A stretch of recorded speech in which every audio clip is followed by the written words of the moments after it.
social media is an ever-changing landscape with countless platforms available.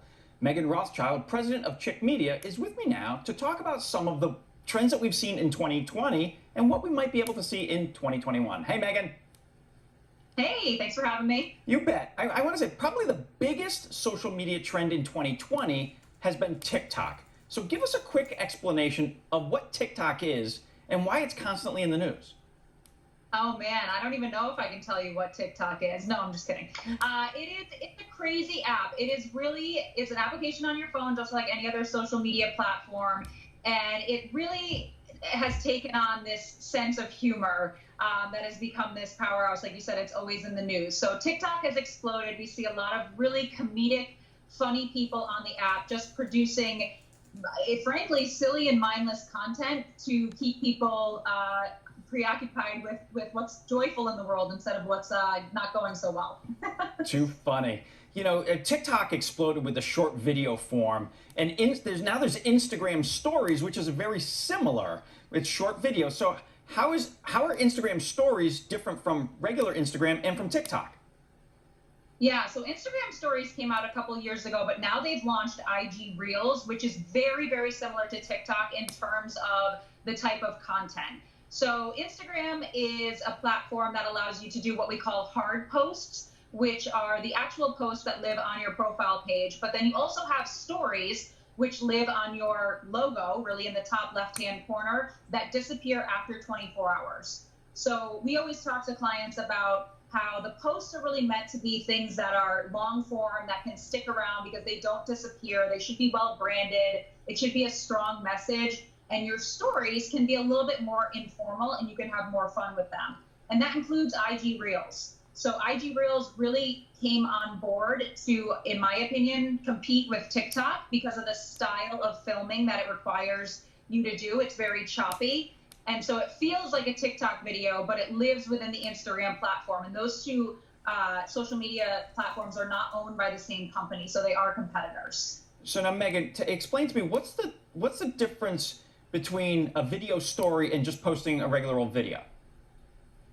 So there's really no difference in terms of the type of content that it is if it's a video. So you can put a video on your story, on your Instagram story, and it's going to disappear within 24 hours. It really is meant to be like a behind the scenes. If you're a business, it can be very behind the scenes. If you're an individual person, it's sort of like, I always say it's the days of our lives. It's like the daily look at what we're doing. Whereas a video post should be a little bit more professionally curated or designed.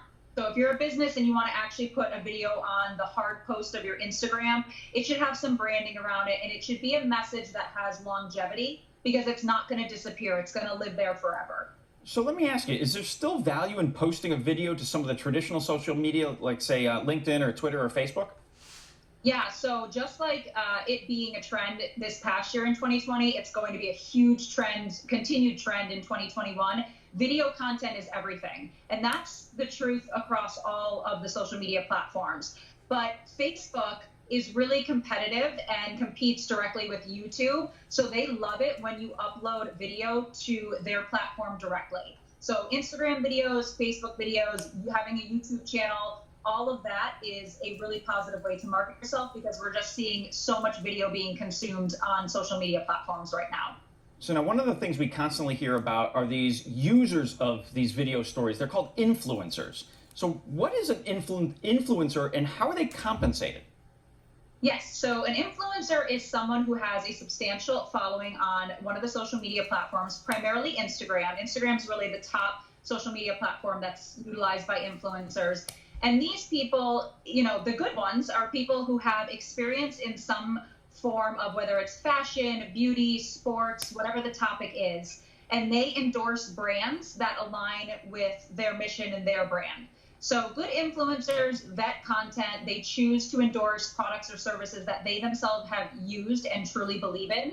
And if that's really the key to being an authentic influencer. So some people choose to do this as a primary profession. Some people do this in addition to running a business or writing a blog.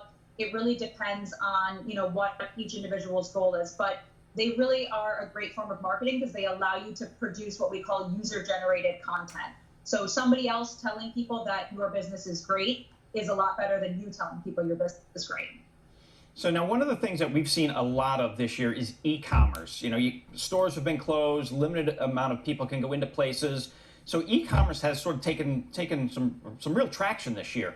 Do you think that's going to continue to grow, or once things reopen, that'll phase back?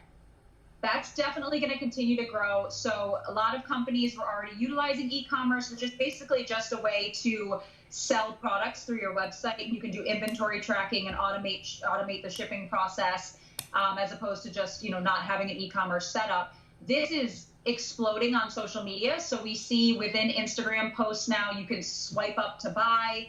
You can actually tap on the photo and the product is linked within that photo, and it brings you directly to the purchase page on that company's website.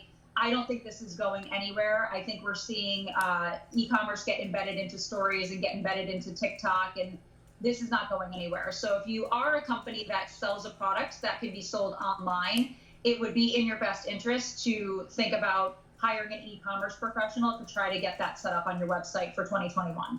Wow, a lot of information to take in right there. Meghan Rothschild from Chick Media, thank you so much, and I want to wish you and your family a happy holidays. Yes, you as well. Thank you for having me.